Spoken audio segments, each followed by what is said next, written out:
What's going on, everybody? Welcome back to the Crypt Door podcast. I am Tony. I hope you are all doing well. I'm hoping this episode finds you well. Today is August 26th, 2025. It is 11:50 a.m. at the time of this recording. What is going on, guys? Let's get on with another episode of the podcast. Now, today, I want to take you back to 2018. I found another funeral home scandal out of Detroit, Michigan. It's an older case. So let me know in the comment box below, guys, if you've heard of this, or if you were one of the victims, or lived in the area, or whatever. So let's get into it. So today, I need to take you into one of the most disturbing stories to come out of Detroit in 2018. It's a case that shocked families, investigators, and really the entire country. I'm going to walk you through what happened step by step, in plain words, so you all can really take this in, guys. Throughout the podcast, I'm going to ask you guys a series of questions, and if you guys can be so kind, please comment in the comment box below whether you're hearing/seeing this on YouTube or hearing this on Apple Podcasts or Spotify. That's the places you can find the podcast. You let me know in the comment box below if you could be so kind after I ask these questions. So the first question for you guys, my listeners, when you hear about funeral home scandals like this, what's the very first thing that comes to mind? Is it shock, anger, or just plain disbelief? I think when I hear about things like this, it's a combination of all three. Every time I hear about it, that's kind of the mixed emotion I get when I'm hearing about, stuff like this. Places get caught doing stuff. You think, okay, things are going to start smoothing out now. There's a lot of publicity. Other places are going to start doing the right thing. And then you hear about other stories. So here is the discovery here, guys. Investigators went into Perry Funeral Home in Detroit and found, get this, 63 fetal remains. 36 were stuffed into boxes. Another 27 were crammed into freezers. And get this. This happened just days after they uncovered another nightmare at Cantrell Funeral Home, also in Detroit, where 11 infant remains were literally hidden in a ceiling. And I heard about this. I think on YouTube there was...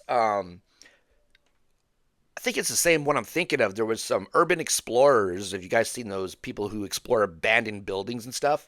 They were exploring an old funeral home, and they had found a bunch of infant remains. And I think this might be the same funeral home they're talking about, but I'm not positive. I might be getting my stories confused here, so forgive me, but I think that might be.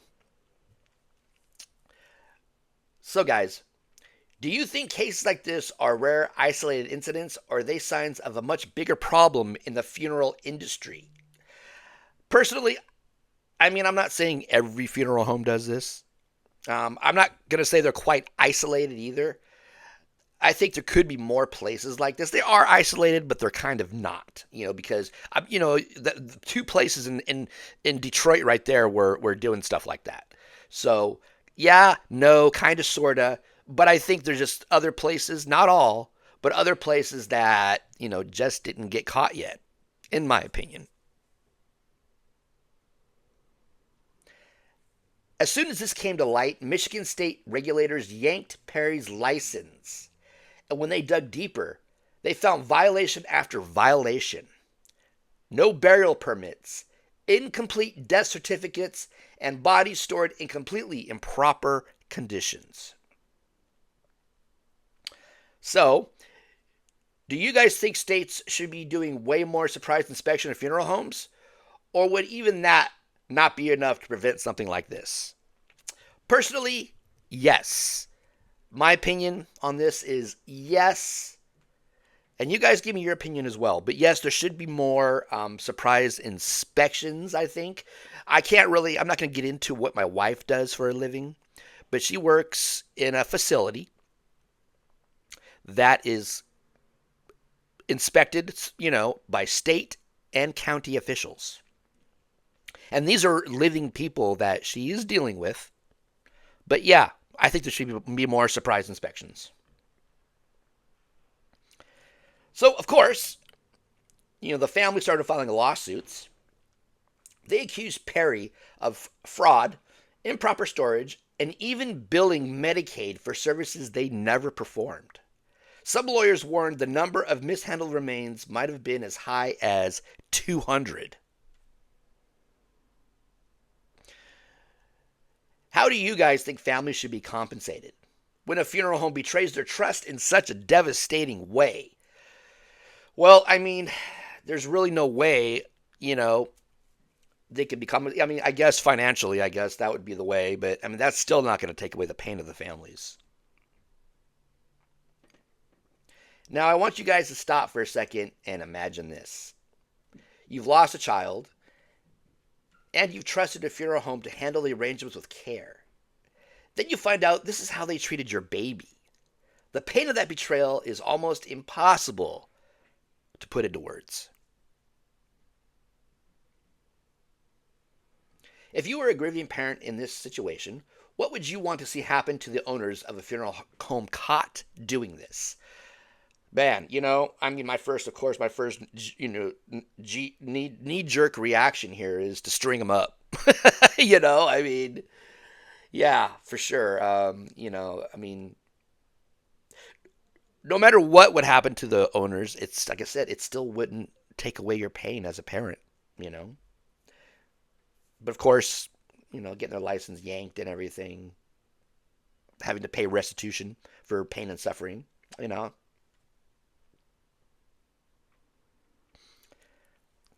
So funeral homes are supposed to give families closure, dignity, and respect.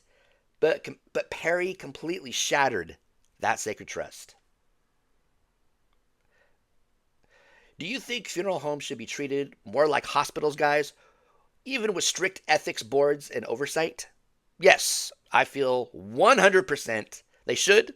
Let me know in the comment box what your opinions are, guys.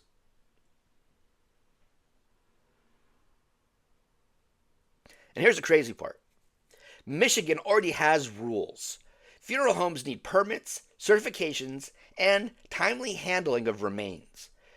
Perry just ignored all of it, which makes you wonder, what are good regulations if nobody enforces them? What good are regulations if nobody enforces them? Do you think the bigger failure here lies with the funeral home itself or the system that's supposed to regulate it? I think it goes two ways. The funeral home and the system that's in whatever system they have, it doesn't sound like much, but whatever system is put in place to regulate it, I think, yes, that too, but also on the funeral home. And let's not sugarcoat it. Mishandling remains is a felony. What Perry did just wasn't unethical. I think it was straight up criminal. If someone is convicted of mishandling dozens of infant remains, is a 10-year prison sentence fair, guys? Or do you think the punishment should be harsher?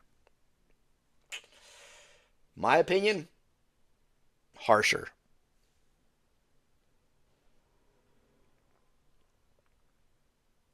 At the end of the day, this isn't just about permits and licenses.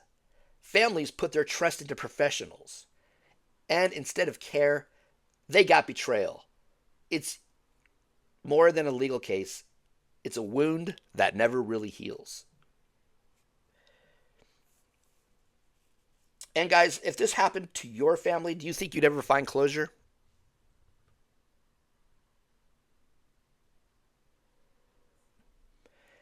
And it seems like, of course, as I discussed earlier, Perry wasn't the only one. Cantrell Funeral Home, the one with the infants in the ceiling, this shows us we might not be looking at just one bad apple, but maybe a systematic problem. And they were all located in this basically the same, general area. Do you guys think these scandals happen more often than we hear about? Yes, personally, I think they do. We only see what the people that get caught. How many more are not getting caught? Like I said before, I'm not saying every funeral home is a bad apple. There are some great funeral homes out there, but I think there's more out there. They just haven't gotten caught yet doing whatever it is they do that might be unethical or illegal. And this isn't even new. Back in 1982 in Los Angeles, investigators uncovered 16,000 improperly stored fetal remains, 16,000 oversight failures that have been repeating for decades. So why do you guys think society tends to ignore regulations of the funeral industry until tragedies like this blow up? So what's the fix here? Some people say tougher inspections. Others push for public audits. And then there's the idea of harsher penalties. At the very least, families deserve the peace of mind that comes with dignity and closure. What change would give you guys the most peace of mind? Tougher laws, public audits, or something else? At the heart of all this, we can't forget. This is about real parents, real children, and real communities who were let down. It's not just a headline. It's human lives, guys.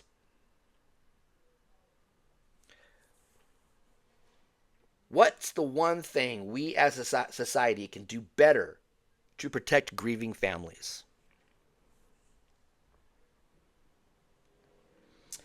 That's where I'll leave it today, guys. Thank you so much for sticking with me through such a hard and important story.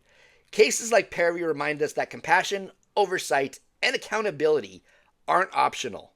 They're essential. And the final question of the podcast for you guys here is, because I would like to get engagement, more engagement. After hearing this story, has your trust in funeral homes changed? And you let me know, guys, in the comment box, why or why not? Alrighty, guys, that was it. Like I said, it was an older story out of Detroit from 2018. Came across it, and I thought it was, an interesting topic to cover today. Yes, there should be stricter policies enforced. There should be surprise inspections. Yes. Like I said, open your books, open your doors, and if you've got nothing to worry about, then you've got nothing to worry about. Right, guys? If you're not doing anything wrong, you don't got nothing to worry about. But yes, there should be, because even though maybe they look at it like, the states and everything look at it like, well, they're dead, so we're not going to have all these crazy enforcements like we do with living people in certain facilities. Like I said, my wife works at a facility where they deal with state and county audits all the time. And they have several facilities that get state and county audits. And if they're found to do one wrong thing, their entire facility could be shut down. So if they're giving the living that kind of, peace of mind where they're going in and inspecting facilities, I personally think, yes, they should give the dead the same respect, the families of the deceased, the same peace of mind. All right, guys, I am out of here. Thank you all so much for listening to me. Like I said, throw it out in the comment box below, guys, how you felt about this, how certain things I mentioned made you feel. It's all about feelings here. Getting out how you feel. Let's have a conversation, guys. And I will be talking to you guys later with another episode.